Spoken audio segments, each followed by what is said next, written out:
ஆண்டவராகிய இயேசு கிறிஸ்துவின் நாமத்தினாலே மீண்டும் இந்த சயின்ஸ் அண்ட் சயின்ஸ் என்கிற நிகழ்ச்சிக்கு வரவேற்கிறோம். இந்த நிகழ்ச்சியின் வாயிலாக ஒன்றை நாங்கள் தெளிவாக சொல்ல விரும்புகிறோம். இது வேதத்தை காப்பாற்றுவதற்காகவோ அது எந்த நோக்கத்துக்காகவோ அல்ல. அறியாமையில் இருக்கக்கூடியதான இந்த அறிவியல் அறியாமை, அந்த அறிவியல் மூலமாக நாங்கள் முழு அறிவியலையுமே எதிர்க்கவில்லை. அறிவியல் ஏற்படுத்தக்கூடிய மூட நம்பிக்கை எப்படி மற்ற மத மூட நம்பிக்கைகள் இருக்குதோ அது மாதிரி அறிவியல் மூட நம்பிக்கை இருக்கு. அறிவியல் செய்கிற பொய்கள் இருக்கு. அதை பற்றி அதுவும் வேதத்துக்கு எதிராக தேவனுக்கு விரோதமாக இருக்கிற காரியங்களைத்தான் தெரியப்படுத்த வேண்டும் என்று நாங்கள் விரும்புகிறோம். இதுதான் இந்த ப்ரோக்ராமினுடைய மிக முக்கியமான நோக்கமாக இருக்கு. இன்னைக்கு நம்ம மத்தியில் பிரதர் ரூபன் வந்திருக்கிறாங்க. அநேக காரியங்களுக்கு அநேக எபிசோட்ஸில் அவங்க பதில் கொடுத்துக்கிட்டே இருக்காங்க கர்த்தர் துணையோட. இன்னைக்கு அவங்ககிட்ட நம்ம நிறைய கேள்விகள் கேட்க போகிறோம். வாங்க நம்ம நிகழ்ச்சிக்கு போகலாம்.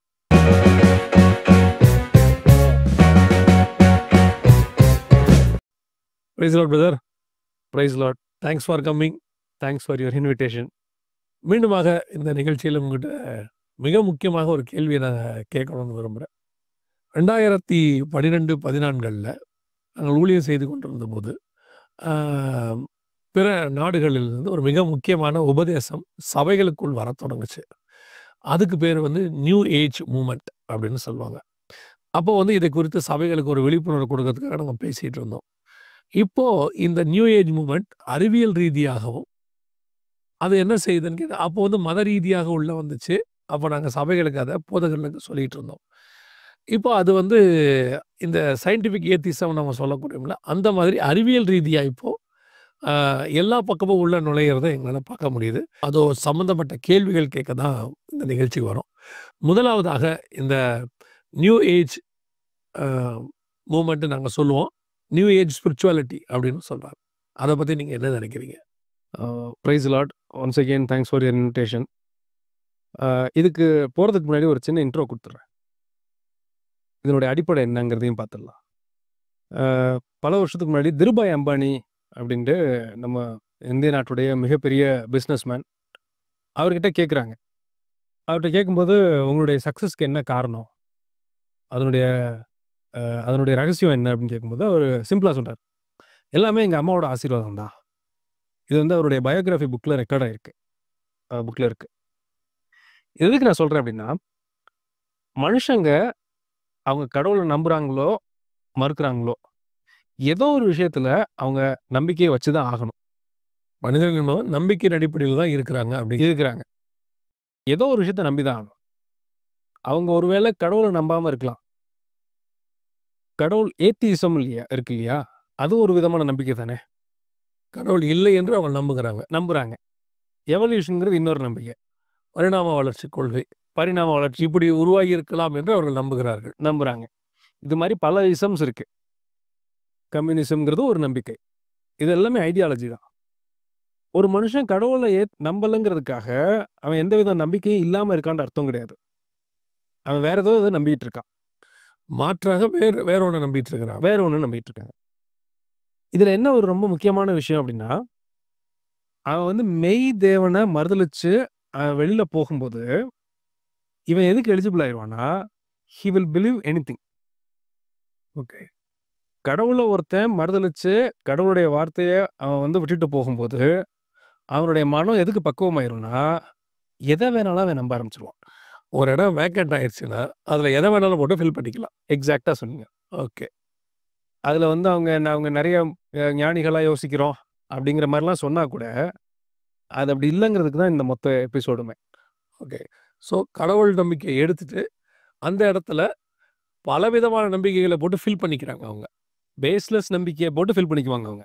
ஓகே, ஸோ இப்படி போயிட்டு இருக்கும்போது 1950கள் 60கள் 70களில் அமெரிக்காவில் ஒரு புதுசாக அதுக்கு முன்னாடியே ஆரம்பிச்சிருச்சு. பட் ஆனால் அப்போ தான் அதுக்கு நல்ல ஒரு வரவேற்பு கிடைக்குது.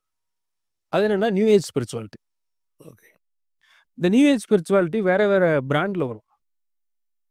ஒருத்தர் அதை நாங்கள் ஃபைனட்டிசம் பாரு, இன்னொருத்தர் நான் சக்கரத்தை ஆக்டிவேட் பண்ணுறேன் பாரு, இன்னொருத்தர் என்ன சொல்லுவார்னா யூனிவர்ஸ் தான் பவர் ஹவுஸ், நீங்கள் அதை நம்புனீங்கன்னா யூனிவர்ஸ்லேருந்து உங்களுக்கு எனர்ஜி ஃப்ளோ ஆகும் பாரு.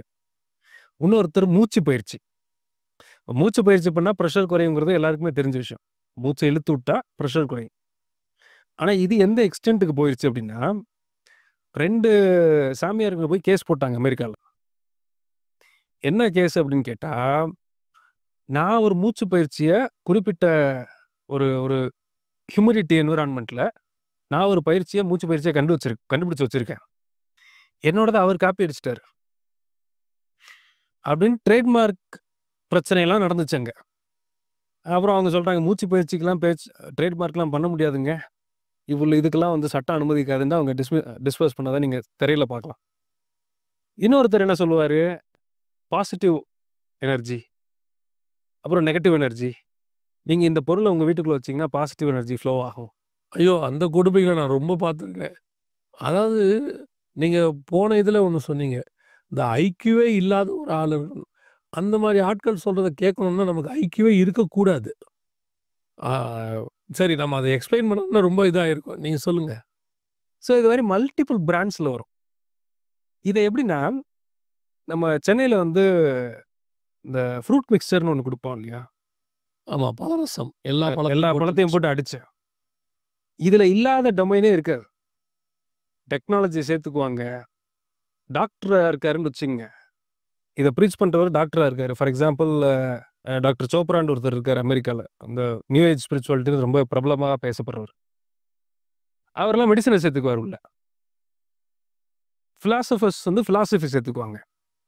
இதுல என்ன ரொம்ப முக்கியமான விஷயம்னா, எந்த கடவுள பத்தியும் அவங்க பேச மாட்டாங்க. ஓகே. திடீர்னு ஒரு குறிப்பிட்ட மதத்தினுடைய கடவுள் இப்படி சொன்னாரும்பாங்க. திடீர்னு ஆப்போசிட்ல அவருக்கு எதிர்த்தாப்புல இருக்க இன்னொரு மதத்துல இருக்க கடவுள் இப்படி சொன்னாரும்பாங்க. இதெல்லாம் மிக்ஸ் பண்ணி ரொம்ப அழகா பிரசன்ட் பண்ணுவாங்க. கேட்சியா இருக்கும். பயங்கர கேட்சியா இருக்கும். இன்னைக்கு பெரிய பெரிய நிறுவனங்கள்ல, பெரிய பெரிய அரசாங்கத்துல இருக்கிற ஆட்களுக்கு இந்த காரியத்த வந்து அவங்க கிளாஸஸா எடுத்துட்டு இருக்காங்க. ஒரு கடவுள் இல்லாத ஸ்பிரிச்சுவாலிட்டி அது. கடவுள் இல்லாத ஸ்பிரிச்சுவாலிட்டி. ஆனா கடவுளுக்கு ஆல்டர்னேட்டா வச்சிருப்பாங்க. நம்பிக்கை, கடவுள் மட்டும் இருக்க மாட்டாருங்க. அப்படின்னா என்னன்னா, சட்டமோ, பாவமோ இது எதுவுமே உங்களுக்கு பிரச்சனை கிடையாது. அதெல்லாம் நம்மளே டிசைட் பண்ணிக்கலாம். ஆனா நாங்க ஸ்பிரிச்சுவல் பீப்பிள். கன்வீனியன்ட்டா இருக்குல்ல. அதாவது இயேசு கிறிஸ்துவை நான் இப்ப ரொம்ப நாள் நம்ம கடவுள்னே சொல்லிட்டு இருக்கோம் இல்லையா? இயேசு கிறிஸ்துவையும், அவருக்கு உண்டான காரியங்களையும் தேடுவதற்கு ஆல்டர்னேட்டாக கடவுள்னு யாரையுமே சொல்லல. அதுக்கு பதிலா அவங்க பொதுவா கடவுள்னு வச்சுக்கிட்டாங்க. கடவுள்னே சொல்ல மாட்டாங்க. ஒருத்தர் கடவுள்ம்பாரு, சில பேர் வந்து எனர்ஜி, வைப்ரேஷன்.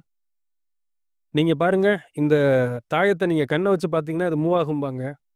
பாருங்க நாங்க சயின்டிஃபிக்கா மெஷர் பண்றோம்பாங்க. ஏலியன் எனர்ஜி, காஸ்மோஸ்ல இருந்து வருதும்பாங்க. Cosmic energy, cosmic energy. Cosmic wave. இப்படின்னு பயங்கர பிரில்லியன்ட்டா பேசுவாங்க. 5 நிமிஷம் பேசினா, இவன் என்ன நம்பிக்கிட்டு இருந்தான்னா, ஒரு மாரி ஒரு கன்ஃப்யூஸ் ஸ்டேட்டுக்கு அவன் வந்துருவான். அவங்க வேற பிலாசபி எடுப்பாங்க. நடுவுல சில ஆத்தர்ஸ் உடைய கோட்டெல்லாம் குடுப்பாங்க. கேட்கறதுக்கு ஒரு பிரமிப்பாக இருக்கும். பயங்கர பிரமிப்பா இருக்கும். இதுல என்ன பெரிய அட்வான்டேஜ்னா, பாவங்கிற பிரச்சனையே உங்களுக்கு இல்ல. ஓகே. முதல்ல அவங்களுக்கு அவங்கள பாதிப்புக்கு உண்டாக்குற அந்த முள்ளியே எடுத்துருவாங்க. முள்ளே கிடையாது. எது குத்துதோ அது குத்துற இடத்த எடுத்தாச்சு. குத்துறத எடுத்தாச்சு. அதுக்கப்புறம் யுனிவர்ஸ் உங்களுக்கு சப்போர்ட் பண்ணும். உங்களுடைய நம்பிக்கை தான் எல்லாமே. கடவுள்ங்கிறவங்க நீங்க தான். அப்படிங்கிற இடத்துக்கு கொண்டு வந்து நிப்பாட்டிருவாங்க. சிலர் சொல்லுவாங்க, இந்த எக்சர்சைஸ் பண்ணா நீங்க பிரபஞ்சத்தினுடைய சக்தியோட நீங்க கனெக்ட் ஆயிருவீங்க. பாருங்க, அதுக்கு நீங்க இந்த எனர்ஜி ஃப்ளோ ஆகும்போது நாங்க மெஷர்மென்ட்லாம் பண்ணி காமிக்கிறோம். வருதா நம்பரு? அப்படிங்கிற அளவுக்கு பேசுவாங்க. இதுதான் இன்னைக்கு பெரிய பெரிய படித்த மேதைகள். உயர்வு மிக பிரம்மாண்டமான உயரத்துல இருக்கிற பதவிகள்ல இருக்கிறவங்கலாம், இத நோக்கி தான் இன்னைக்கு வந்து அவங்க மூவ் பண்ணப்பட்டுட்டு இருக்காங்க. இதுக்கு நீங்க அடுத்த பாயிண்ட் போறதுக்கு முன்னாடி, இதுக்கு அவங்களுடைய படிப்பு, அவங்களுடைய பிரசன்டேஷன், அவங்களுடைய ஸ்டேட்டஸ் அவங்களுக்கு உதவி செய்யுது அத. அவங்க பிரசன்ட் பண்ணும்போது. ஆமா, இல்லையா? ஆமா. அவர் படிச்சதெல்லாம் இதுல சேர்த்துக்குவாரு. ஸோ நம்ம ஊர்ல ஒரு நம்பிக்கை இருக்கிற மாரி, படிச்சவங்க இவங்க சொன்னாங்கன்னா அது கரெக்ட்டா தாங்க இருக்கும். அப்படிங்கிற மாரி ஹாக்கின்னு சொன்னா அது சரிதான். ஆமா. இவங்க வந்து பயங்கர அழகா பேசுவாங்க. இவங்க பேசுறத நான் கேட்டுருக்கேன். ஒரு ஒரு நிமிஷத்துல தல சுத்திரும். அவ்வளோ அழகா பேசுவாங்க. ஓகே. அத கோரஸா, ரைமிங்கா, பாட்டு பாடுற மாரி மெஸ்மரைஸ் பண்ணிருவாங்கன்னு சொல்றாங்க இல்லையா? அதுதான் இவங்க பண்ணுவாங்க. ஸோ எப்பவுமே நம்ம பைபிள்ல இருந்து ஒரு ரெஃபரன்ஸ் எடுப்போம். நம்ம இதுக்கு முன்னாடி எபிசோட்ஸ்லயும் பேசின மாரி. பைபிள்ல ஹிண்ட் ஆகாத ஒரு விஷயங்கிறது உலகத்துல எப்பவுமே நடக்காது. கண்டிப்பாக. பைபிள் தான் எல்லாத்துக்கும் பேஸாக இருக்கும். எல்லாமே பேஸா இருக்கும். அட்லீஸ்ட் ஒரு விஷயம் ஹிண்டாவது அதுல இருக்கும். இத பத்தி பைபிள் போட்டிருக்கா அப்படின்னு படிச்சுட்டு இருக்கும்போது ஒரு வசனத்த பார்த்தேன். இது எங்க இருக்குன்னா 2 தீமோத்தேயு 3வது அதிகாரம் 1 முதல் 5வது வசனம் வரைக்கும். கடைசி காலத்திலே மனுஷர்கள் தற்பிரியராயும், பணப்பிரியராயும், ஆமா. அகந்தை உள்ளவர்களாக இருக்கும். அது அப்படிலாம் இருக்கு. வரிசையா இருக்கு. அதுல ஒரு பெரிய லிஸ்டே இருக்கு. இதுல 5வது வசனத்துல நீங்க பாருங்களேன். தேவ பக்தியின் வேஷத்தை தரித்து அதன் பலனை மறுதலிக்கிறவர்களாயும் இருப்பார்கள். இது இங்கிலீஷ்ல இன்னும் நல்லா இருக்கும். Having a form of godliness but denying its power. இவங்க ஸ்பிரிச்சுவாலிட்டி மாதிரி காமிப்பாங்க. Having the form of form of godliness or Godliness. Spirituality. Okay. ஆனா அந்த பவரை மட்டும் எடுத்துருவாங்க. எடுத்துருவாங்கன்னா அப்படின்னா அந்த நன்மை தீமைங்கிற பிரச்சனையை மட்டும் எடுத்துருவாங்க. சட்டங்களை மட்டும் விதிகளையும் கற்பனைகளையும் நியாயங்களையும் எதுவுமே இருக்காது இதுல. கடவுள் சொன்ன கற்பனைகள், கடவுள் சொன்ன விதிகள், நியமங்கள், அதனால வரக்கூடிய ஃபாலோ பண்ணாட்டி வரக்கூடிய பல நியாய தீர்ப்பு, ஃபாலோ பண்ணா வர ஆசீர்வாதம், இது எல்லாத்தையும் எடுத்துருவாங்க. அதில் இது எதுவுமே இருக்காது. இருக்காது. ஸ்பிரிச்சுவாலிட்டி மட்டும் இருக்கும். அது ஒரு ஃபார்ம் ஆஃப் ஸ்பிரிச்சுவாலிட்டி. இதை தான் பெரிய பெரிய ஆட்களும் ஒரு ரேஷ்னாலிட்டியே இல்லாம இன்னைக்கு நம்பிக்கிட்டு இருக்காங்க. இப்போ நான் என்னோட சந்தேகமாக தான் இதை கேட்குறேன். இந்த நியூ ஏஜ் ஸ்பிரிச்சுவாலிட்டி நம்ம சொல்லிட்டோம், வெளியே இருந்து வருது. இது கிறிஸ்தவத்தில் வேற ஃபார்மில் இருக்கு அப்படிங்கிறது நான் ஒரு மாதிரி உணர்றேன். நீங்கள் என்ன நினைக்கிறீங்க?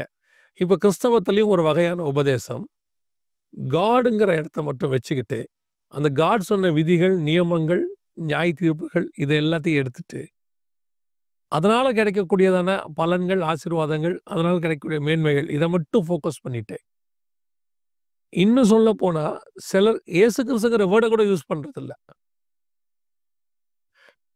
இதுவும் ஒரு வகையில் அப்படி வர மாதிரி தானே இருக்கு பார்க்கறதுக்கு. இதனோட இம்பாக்டா கூட இருக்கலாம். இருக்கலாம். ஒருவேளை இதனால பாதிப்படைஞ்சு இவங்க பண்ற பிரசன்டேஷன் எல்லாம் பார்த்து, பாசிட்டிவா பேசுறத பார்த்து, மோட்டிவேஷனலா பேசுறத பார்த்து, நம்மளும் பாசிட்டிவா மோட்டிவேஷனலா பேசணும்னு ஒரு குரூப் இப்போ இருக்கு. இருக்கலாம். இதனால இம்பாக்டா கூட ஆயிருக்கலாம். ஆனா இங்க வந்து நம்ம சொல்லி ஆகணும் இல்லையா? பாவம்னா என்னன்னு சொல்லணும்ல, நரகம்னா என்னன்னு சொல்லணும்ல இங்க. டெஃபினட்டா சொல்லி ஆகணும். ஆமா. அதானே எசன்ஸ். பாவத்தை குறித்தும், நீதியை குறித்தும், நியாயத்தீர்ப்பு குறித்தும் சொல்லணும் தானே. டெஃபினட்டா சொல்லணும். இது 3யும் மறைச்சிட்டு ஒரு பிரசன்டேஷன் என்னன்னா நியூ ஏஜ் பிரசன்டேஷனா தான் இருக்காது. இன் சென்ஸ் அப்படிதான் தோணுது. ஓகே.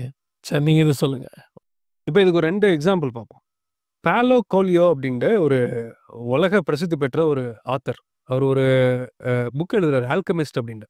ஆல்மோஸ்ட் 32 கோடி புக்கு 170 கண்ட்ரீஸ்ல இவரோட எழுதின புக்ஸ் எல்லாம் இதாயிருக்கு. இவர் எழுதின கோட் என்ன அப்படின்னா, when you want something all the universe conspires in helping you to achieve it. இதுதான் அவருடைய தேரி. நீங்கள் சாதிக்க வேண்டும் என்று நினைத்தால் இந்த பிரபஞ்சமே உங்களுக்கு உதவி செய்யும். அந்த பிரபஞ்சத்தின் வெளிப்பாடு தான் உங்களுடைய சக்சஸா உங்களுக்கு வரும். ஸோ இதுதான் வந்து பார்த்தீங்கன்னா நியூ ஏஜ் ஸ்பிரிச்சுவாலிட்டியோட ஒரு டைமென்ஷன். இதுதான் இன்னைக்கு பல இடத்துல பெரிய பெரிய இடங்கள்ல பேசப்படுற விஷயமா இருக்கு. ஸோ இப்போ இந்த நியூ ஏஜில் மிக முக்கியமாக எல்லாத்தையும் கொண்டு வந்து வைக்கிறாங்க. அப்போ அந்த காடுங்கிற இடத்துல எடுத்துட்டு அந்த இடத்துல எதை கொண்டு வந்து வைக்கிறாங்க? முக்கியமாக செல்ஃபை, சுயம். ஓகே. இதில் ஒரு 2 கான்ட்ராஸ்ட் என்னன்னா, மெய் நம்பிக்கைக்கும் இந்த பொய் நம்பிக்கைக்கும் இருக்க வித்தியாசம் என்னன்னா, பிப்ளிக்கல் வேர்ல்டு வியூவில் பார்த்தீங்கன்னா God will be in the centre. Okay. அவர் டிக்டேட் பண்ணுவார், அதை நம்ம செய்யணும். அவரை சுற்றி எல்லாம் நடக்கும். அவர் சரிங்கிறத ஒன்று சொல்லுவார், தப்புங்கிறத ஒன்று சொல்லுவார். அதை சுற்றி நம்ம நிற்போம். இந்த நியூ ஏஜ் ஸ்பிரிச்சுவாலிட்டி வேற பிராண்டில் வரும். இதில் எல்லாத்துக்கும் ஆனால் ஒன்று காமனாக இருக்கும். என்னன்னா, அந்த பர்சன் சென்டரில் இருப்பார், மீதி உலகமே அவரை சுற்றி இருக்கும். அவங்க சொல்கிற எல்லாமே அவங்கள சுற்றி இருக்கிறதாக. அவங்க தான் மையத்தில் இருப்பாங்க. அவங்க விரும்புகிறத செய்கிறதுக்கு யூனிவர்ஸே இவங்களுக்கு சப்போர்ட் பண்ணும். அதான் அவங்களுடைய தேரி. நாம் ஒருத்தரை சென்டராக வச்சுட்டு அவர் சொல்கிறபடி சுற்றுறோம். அதான் உண்மையும் கூட. ஆமாம். இவங்க வந்து அந்த காடுங்கிற இடத்துல காடை எடுத்துட்டு இவங்களை கொண்டு வந்து வச்சுட்டாங்க, சுயத்தை கொண்டு வந்து வச்சுட்டாங்க. பைபிளில் இந்த சம்பவம் நம்ம படிக்கிறோம் இல்லையா? இதுதான் ஃபஸ்ட்டு சின். முதலாவது ஆதாமிய வாழ்க்கை கொண்டு வந்து பேசின விஷயம். நீங்களே தேவர்களை போல் இருப்பீங்க. அவருக்காக நம்ம கிடையாது, உங்களுக்காக மீதியெல்லாம் நடக்கும். அந்த காடுங்கிற இடத்துக்கு இவங்களை கொண்டாட ட்ரை பண்ணுறாங்க. அதுதான் இந்த நியூ ஏஜ் ஸ்பிரிச்சுவாலிட்டியோட அடிப்படை. ஓகே. ஸோ இதோட நியூ ஏஜ் மூமெண்ட் ஸ்பிரிச்சுவாலிட்டின்னு சொல்கிறோம். இப்போ இந்த மாதிரி ஆட்களை சுற்றி நடக்கும்பொழுது அதனால் ஏற்படக்கூடிய விளைவுகள், அது ஒரு எக்ஸாம்பிள் மட்டும் நான் சொல்கிறேன். ஒரு பெரிய இந்தியால இருக்கிற ஒரு மிகப்பெரிய நிறுவனத்தினுடைய தலைவர் பொறுப்புல ஒரு பெண் இருக்காங்க. இவங்களுக்கு யாரோ ஒருத்தர் மெயில் அனுப்பிச்சிருக்காரு. நான் வந்து இந்த மலையில இருக்கிற முனிவர், நான் ரிஷி. ஓகே. நான் சொல்றத கேட்டு நீ பண்ணீன்னா, உங்களுக்கு வந்து வாழ்க்கை அமோகமா இருக்கும் அப்படின்னு தான் அனுப்பிச்சிருக்காரு. இந்த அம்மாவும் நம்பியிருக்காங்க. நம்பி இந்த குறிப்பிட்ட ஆள நீ போடணும். அப்படின்னு ஒரு மெயில் வருது. ஆனா இந்த முனிவருக்கு வந்து பார்த்தீங்கன்னா, ரூபமோ எதுவும் கிடையாது. ஆனா மெயில் மட்டும் அனுப்புவாரு. ஓகே. அத நம்பி இந்த அம்மா ஒரு ஸ்கேம்ல மாட்டி, பேப்பர்ல நியூஸா வந்தது. ஸோ, இப்போ அவர் சொன்ன ஆள அந்த இடத்துக்கு நியமிச்சுட்டாங்க. நியமிச்சுட்டாங்க. அது ஒரு பெரிய ப்ராப்ளமா மாறிருச்சு. ப்ராப்ளமா மாறிச்சு. கடைசியா பார்த்தா, அந்த ஆளு தான் அந்த மெயிலே அனுப்பிச்சிருக்காரு. கேர் ஆஃப் முனிவர். முனிவர் பேர்ல இவரே அனுப்பிச்சிருக்கிறாரு. இவ்வளோ பெரிய கம்பெனியோடைய சிஇஓ நம்புறாங்களே எப்படி? அதுதான் இந்த நியூ ஏஜ் ஸ்பிரிச்சுவாலிட்டியோட எஃபெக்ட். ஓகே. இப்ப நான் இத எதுக்கு சொல்றேன் அப்படின்னா, நான் ஃபர்ஸ்ட்டு சொன்னோம் இல்லையா? காட ஒரு மனுஷன் எடுத்துட்டானா, அவன் எத வேணாலும் உலகத்துல நம்புவான். அந்த இடத்துல எத கொண்டு வச்சாலும். எத வேணாலும் நம்புவான். இப்போ பொதுவா நம்ம என்ன சொல்லுவாங்கல்ல, அவரு பாவங்க படிப்பறிவு இல்லாதவரு அவர் நம்பிட்டாரு அப்படின்னா. இவங்கலாம் இவ்ளோ படிச்சவங்களா இருக்கிறாங்களே! பயங்கர டேலண்டட். ரொம்ப ஹைலி குவாலிஃபைடு இந்த அம்மா நான் சொல்றேன்மா. ஓகே. ஆனாலும், அது வந்து வெளியில பேசப்படுற விஷயம் தான் அப்படியே ஒழிய, ஆனா ரியாலிட்டி பார்த்தீங்கன்னா, தேவனையும், அவருடைய ப்ரீசெப்ட்ஸையும், அவருடைய கமாண்ட்ஸையும் ஒருத்தன் விட்டு விலகுனானா, உலகத்துல எந்த நம்பிக்கைய வேணாலும் அவன் தழுவுறதுக்கு வில்லிங்கா இருப்பான். ஏன்னா, ஏதோ ஒரு நம்பிக்கை இல்லாம மனுஷன் இனத்தால வாழ முடியாது. அவன் ஏதோ ஒண்ண புடிச்சுக்கிட்டு தான் ஓட முடியும். வாழ முடியும். இவங்க நெறைய சொல்றாங்க இல்லையா? ப்ரூஃப் பண்ணுங்க, ப்ரூஃப் பண்ணுங்கன்ட்டு. 10 நாள் கழிச்சு ஒரு மனுஷன் உயிரோட இருப்பாங்கிறத ப்ரூஃப் பண்ண முடியுமா? அதுக்கு ஏதாவது ப்ரூஃப் இருக்கா? இன்னைக்கே சொல்ல முடியாது. அவன் 10 நாள் 10 ஆச்சு. நாள் கழிச்சு உலகத்துல யாரா வேணா இருக்கட்டும். 800,00,00,000 பேர் இருக்காங்கன்னு சொல்றாங்க. ஒரே ஒரு ஆளு. 10 டேஸ் கழிச்சு அவன் இருப்பான் ஷூரா? அப்படிங்கிறதுக்கு ஏதாவது ப்ரூஃப் பண்ண முடியுமா? நம்பிக்கையில தான் சொல்லணும். நம்பிக்கையில தான் அவன் வாழ்ந்துட்டு இருக்கிறான். நம்ம பண்ற ஒரு விஷயமுமே நம்பிக்கையின் அடிப்படையில தான் பண்ணிட்டு இருப்போம். அத எந்த நம்பிக்கையில மேல நம்ம வைக்கிறோங்கிறதுல தான் நம்மளுடைய லைஃபே இருக்கு. 10 நாள் கழிச்சு அவர் இருப்பார் என்பது ஒரு நம்பிக்கை. நம்பிக்கை. கன்ஃபார்மா சொல்ல முடியாது. இல்லாமல் போக வாய்ப்பு இருக்கு. இருக்கு. ஓகே. ஆனா அவர் இருப்போங்க நம்புறதுனால தான் அவர் டெய்லி ரூட்டீனா பண்ணிட்டு இருக்காரு. New age spirituality. ஸோ இன்னைக்கு கார்ப்பரேட் ஸ்கூல்ல எல்லா இடத்துலயும் மிக வேகமா பரவிட்டு இருக்குது. பரவிருச்சு. ஆல்ரெடி ரொம்ப காலமா பரவி தான் இருக்குது அது. ஸோ இப்போ இவங்க எல்லாருமே ஒவ்வொரு விதமான நம்பிக்கைக்குள்ள இருக்கிறாங்க. ஆனால் மையமான கடவுளையும், அவர் கொடுத்த நியமங்கள், விதிகளையும் விட்டுவிட்டு வெளியே வந்துட்டாங்க. அதுக்கு ஆல்டர்னேட்டா அவங்க வேறொரு காரியத்த அங்க வச்சிருக்கிறாங்க. ஸோ அது இன்னொரு காடுன்னு கூட சொல்ல முடியாது. ஸ்பிரிச்சுவாலிட்டின்னு சொல்லலாம். அதுதான் வசனம் சொல்லுது. Form of godliness but denying its power. நான் ஒரு இடத்துக்கு போயிருந்தேன். போயிருந்தபோது அங்கே வந்து நீங்க சொன்னது சேம் சம்பவம் ஞாபகம் வரதுனால சொல்றேன். அங்க போயிருந்தேன். அப்போ அவங்க எல்லாருமே ஒரு என்ன சொல்லணும், 1000 கணக்குல லைன்ல நிக்கிறாங்க. அந்த லைன்ல நிக்கும்போது என்ன சொல்றாங்கன்னா, now we are going to see the God. கடவுள பார்க்க போறோம் நம்ம அப்படின்ற மாரி அது ஒரு விதமான இடம். நான் அத மென்ஷன் பண்ண விரும்பல. அப்போ நானும் சரி அது என்னதான் இருக்குன்னு பார்க்கலான்ட்டு வரிசையில நின்னேன். அங்கே போகும்போது நம்ம இங்க வச்சிருக்கிற பல்ப் வச்சிருக்காங்க அங்க. ஒரு லைட். அந்த லைட்டுக்கு முன்னாடி நீங்க கண் மூடி உட்காருங்க. ம். அதுதான் காடு. இப்ப நம்ம தேவன் ஒளியா இருக்கிறான்னு சொல்றோம்ல. அவங்க அந்த பல்ப லைட்ட கடவுளா அவங்க பார்க்குறாங்க. பட் அவங்க இந்த கடவுள தான் வணங்கன்னு எந்த கடவுளையுமே சொல்லல அவங்க. அதான் வெரி இம்பார்ட்டன்ட். நான் அதத்தான் இங்க மென்ஷன் பண்ண விரும்புறேன். அவங்க எந்த ஒரு பர்ட்டிகுலர் கடவுளையுமே, அவர் வருவாரு, அந்த கடவுளும் தோன்றுவாரு அப்படின்னு சொல்லவே இல்ல. பொதுவா காமனா கடவுள்னு சொல்லிட்டாங்க. அந்த கடவுள மனநிலையை ஒருமுகப்படுத்துறதுக்கு இந்த லைட்டே நினைச்சிட்டுருங்க அப்படின்ற மாரி சொன்னாங்க. அப்போ நான் என்ன பார்க்குறேன்னா, இதுவும் இன்னொரு form of new age spirituality தான் இருக்கு. அவங்களும் எந்த கடவுளையும் சொல்லல. இந்த மதக்காரங்கன்னு சொல்லல, எந்த மதக்காரங்களுக்கும் சொல்லல. பொதுவா நீங்க எல்லா மதக்காரங்களும் கடவுளை பார்க்கலாம். நீங்கள் தரிசிக்கலாம். நான் அதுல ஒரு விஷயத்த நான் பார்த்த வரைக்கும் என்னன்னா, அவங்க எல்லாருமே ஒரு அன்னோன் பிளேஸ மெடிடேட் பண்ண சொல்றாங்க. கண்ண மூடுங்க. ஒரு பிளாங்க மெடிடேட் பண்ண சொல்றாங்க. பட் நம்ம கடவுளை தான் நேரா பார்க்க சொல்றோம். கண்ண மூடுனா நம்ம தேவனை தரிசிக்கிறோம்னு சொல்றோம். அத எடுத்துட்டு இவங்க அன்னோன்ல வச்சுட்டு, அந்த அன்னோன்ல எத வேணாலும் வச்சுக்கிறாங்க அவங்க. எத வேணாலும் நம்பிக்கைங்கிறீங்க. எத வேணாலும் நம்பிக்கைங்கன்றாங்க. அது லைட்டா வேணா இருக்கட்டும், அது நீங்க மழையா வேணா இருக்கட்டும், அது வானமா இருக்கட்டும், எத வேணா நம்பிக்கோங்க. பட் ஆல்டர்னேட்டா ஒண்ணு கொண்டு வந்து அந்த இடத்துல வச்சுட்டாங்க.